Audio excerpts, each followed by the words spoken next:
திருப்பாடல்கள். பாறையினின்று நீரோடைகள் வெளிப்பட செய்தார். ஆறுகளென நீரை அவர் பாய்ந்தோட செய்தார். ஆயினும் அவர்கள் அவருக்கு எதிராய் தொடர்ந்து பாவம் செய்தனர். வறண்ட நிலத்தில் உண்ணதற்கு எதிராய் எழுந்தனர். தம் விருப்பம் போல் உணவு கேட்டு வேண்டுமென்றே இறைவனை சோதித்தனர். அவர்கள் கடவுளுக்கு எதிராக இவ்வாறு பேசினார்கள்: பாலை நிலத்தில் விருந்தளிக்க இறைவனால் இயலுமா? உண்மைதான், அவர் பாறையை அதிரத் தட்டினார்.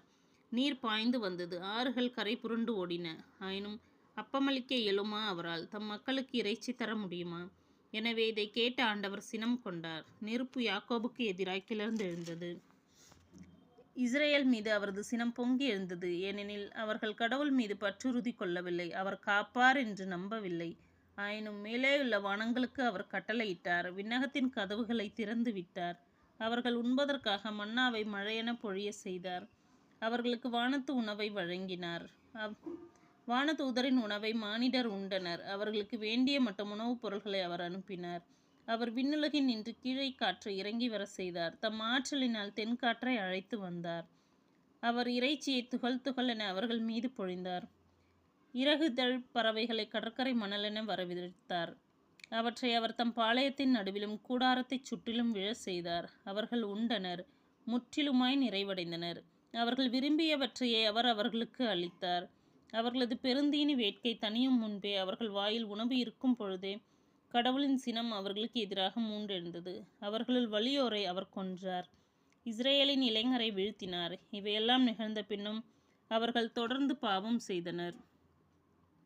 அவர் தம் வியத்தகு செயல்களில் நம்பிக்கை கொள்ளவில்லை. ஆகையால் அவர்களது வாழ்நாளை மூச்சென மறைய செய்தார். அவர்களது ஆயுளை திடீர் திகிலால் முடிவுற செய்தார். அவர்களை அவர் கொன்ற பொழுது அவரை தேடினர். மனம் மாறி இறைவனை கருத்தாய் நாடினர். கடவுள் தங்கள் கற்பாறை என்பதையும் உன்னதரான இறைவன் தங்கள் மீட்பர் என்பதையும் அவர்கள் நினைவில் கொண்டனர். ஆயினும் அவர்கள் உதட்டளவிலேயே அவரை புகழ்ந்தார்கள். தங்கள் நாவினால் அவரிடம் பொய் சொன்னார்கள். அவர்கள் இதயம் அவரை பற்றிக் கொள்வதில் உறுதியாயில்லை. அவரது உடன்படிக்கையில் அவர்கள் நிலைத்து நிற்கவில்லை. அவரோ இரக்கம் கொண்டவராய் அவர்கள் குற்றத்தை மன்னித்தார். அவர்களை அழித்து விடவில்லை. பலமுறை தம் கோபத்தை அடக்கிக் கொண்டார். தம் சினத்தை எல்லாம் அவர்களுக்கு எதிராய் மூட்டவில்லை. அவர்கள் வெறும் சதையே என்பதையும் திரும்பி வராத காற்று என்பதையும் அவர் நினைவு கூர்ந்தார். பாலை நிலத்தில் அவர்கள் எத்தனையோ முறை அவருக்கு எதிராய் கிளர்ந்தெழுந்தனர். வறண்ட நிலத்தில் அவர் மனதை வருத்தினர். இறைவனை அவர்கள் மீண்டும் மீண்டும் சோதித்தனர். இஸ்ரேலின் தூயவருக்கு எரிச்சலூட்டினர். அவரது கைவன்மையை மறந்தனர். எதிரியிடமிருந்து அவர் அவர்களை விடுவித்த நாளையும் மறந்தனர். அந்நாளில் எகிப்தில் அவர் அருஞ்செயல்கள் செய்தார். சோவாவின் சமவெளியில் வியத்தகு செயல்கள் புரிந்தார். அவர்களின் ஆறுகளை குருதியாக மாற்றினார். எனவே தங்கள் ஓடைகளில் நின்று அவர்களால் நீர் பருக